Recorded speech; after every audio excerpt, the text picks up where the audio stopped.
A Fábula da Floresta, a história que eu contarei para os meus netos. Marcelo R.Q. Assim que criou os animais, Deus colocou todos eles juntos numa floresta. Para não interferir na administração da floresta, Deus disse que eles, democraticamente, votassem em quem deveria administrar a floresta. Antes, quem administrava a floresta eram os corvos, porém, cansadas de tantos desmandos, as onças se rebelaram e durante 20 anos foram elas que tomaram conta da floresta e de todos os animais com garras de aço. Terminados esses 20 anos, as onças, exaustas de tantas críticas, entregaram para quem quisesse governar. Inicialmente seria uma raposa velha, mas por um problema de saúde, a raposa velha morreu e o chacal assumiu seu lugar. Depois disso vieram outros animais como a hiena, que dizia que iria caçar os animais marajás, etc.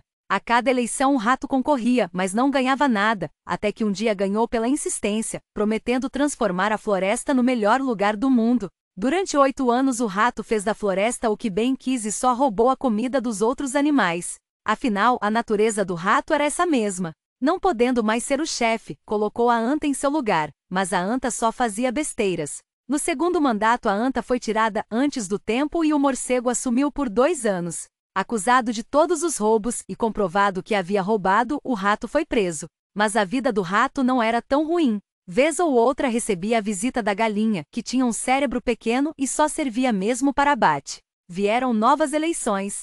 Os animais cansados de tantos anos de roubalheira votaram no leão, que ganhou de lavada. Assumiu a floresta para descontentamento dos jumentos, burros, mulas, pacas e hienas que ainda apoiavam cegamente o rato, mesmo sabendo que ele havia roubado.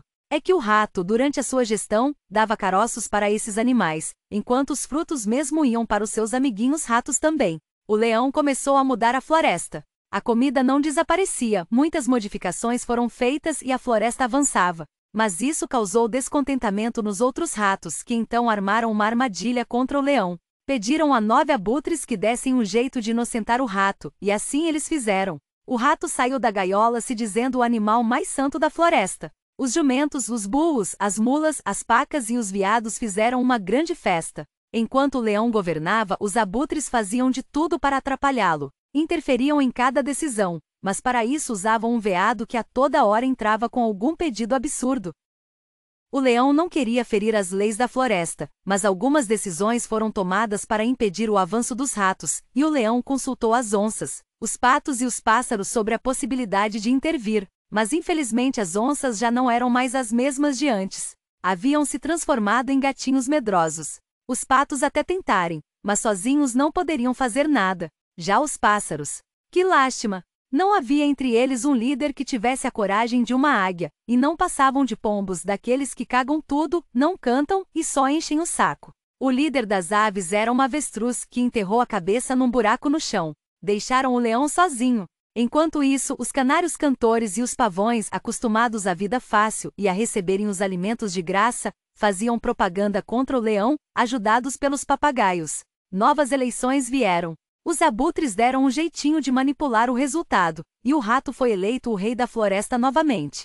E ai de quem falasse alguma coisa. Um dos abutres mandava prender na mesma hora. Instalou-se uma ditadura na floresta para a tristeza e indignação da maioria da fauna, com exceção dos burros, antas, mulas, piranhas, ratos, papagaios, corvos, serpentes, abutres e pacas. O leão triste foi para uma floresta distante. Enquanto isso, o rato voltou a roubar como nunca. Colocou todos os animais que haviam colaborado com ele na sua administração, e esses eram os que mais faziam besteiras. Por exemplo, para tomar conta da justiça, colocou um porco acostumado com os ambientes mais enlameados. Na cultura colocou a gralha e na economia colocou um jumento. Assim a floresta começou a desandar. Os animais aos poucos foram padecendo de tristeza, enquanto a floresta era devastada pelo que havia de pior na fauna. Mas Deus, olhando com tristeza tudo isso, falou: "Um dia, leão, você haverá de voltar, e mais forte. Você vai rugir mais forte, a floresta vai reagir e cada um dos animais, que ajudou a destruir a minha criação, vai pagar caro por isso. Inclusive os que te traíram ou se acovardaram. Que a minha justiça seja feita e não a dos abutres." E todos os animais se animaram, porque Deus é Deus. Se não for o leão, será um tigre, o guardião de São Paulo, que é um grande amigo de Deus.